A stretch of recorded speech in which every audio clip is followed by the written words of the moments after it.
اللهم صل على محمد وآل محمد. Assalamu alaikum, brothers and sisters in Islam. Before I start my speech, can we have a last salawat in the honor of our Prophet Muhammad alayhi salam?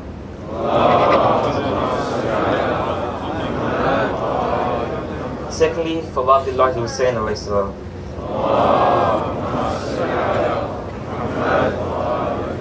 And lastly, with the loudest of voices, in the honor of Imam of our time.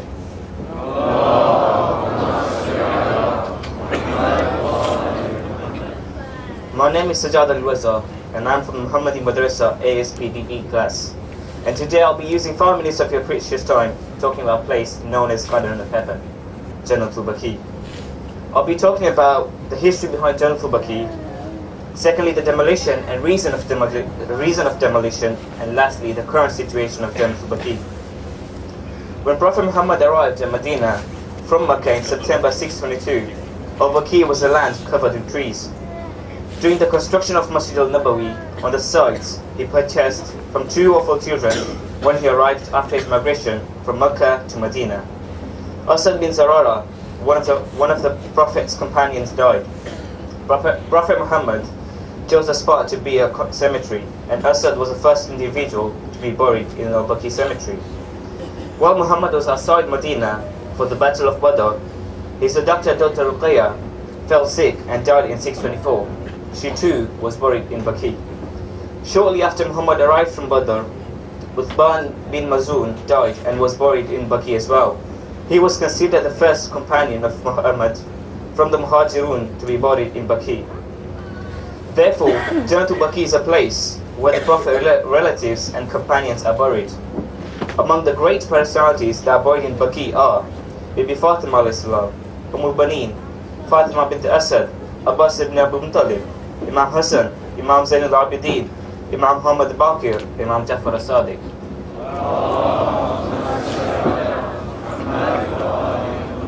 It is said that Prophet used to go to Baqee to cry for those who were buried in Baqee and said, "May Allah forgive those who were buried in Baqee." Allah says in Surah Al-Jumu'ah that we send Prophet to purify you. That means, if a Prophet does something, it's meant to set an example for us. So if Prophet goes to cry, that means we should also, and I'm sure we all do. However, as the Prophet left this world, people label visiting graves as grave worshipping. From 1205 to 1217 AH, the king of Saudi Arabia made several attempts to destroy Baqee, but finally, in 1217, they somehow emerged victorious in Taif, where they spilled the innocent blood of Muslims. They believed that visiting the graves and the shrines of the Prophet, the Imams, was a form of idolatry and totally un-Islamic. Those who did not conform with their belief were killed straight away. After the invasion of Iraq, the Saudis as well as other rulers of the Gulf states carried out massacres from which no Muslim who disagreed was spared. In 1218 AH, they entered Makkah and destroyed all sacred places and domes that were there. By the time of 1221, the Saudis entered Medina to disgrace Baqee as well as every mosque they came across. An attempt was even made to demolish Prophet's tomb, but for one reason or another, the idea was abandoned. In subsequent years, Muslims from Iraq, Syria and Egypt were refused to enter Mecca for Hajj. King of Saud set a precondition that those who wished to perform their pilgrimage would have to accept their type of religion, otherwise would be branded as non-Muslim, becoming ineligible to enter the Haram. Baqee was razed to the ground with no sign of any grave or tomb whatsoever. But the Saudis were still not quite satisfied with doing all that. Their king ordered 3 black attendants at the Prophet's shrine to show him where the treasure of valuable gifts were stored. The Saudis plundered the treasure for their own use. Those thousands of Muslims fled Mecca and Medina in a bid to save their lives and escape from mounting pressure and persecution at the hands of Saudis. Muslims from all over the world denounced the Saudi savagery and exhorted the Caliphate of Ottoman Empire to save the sacred shrines from total destruction.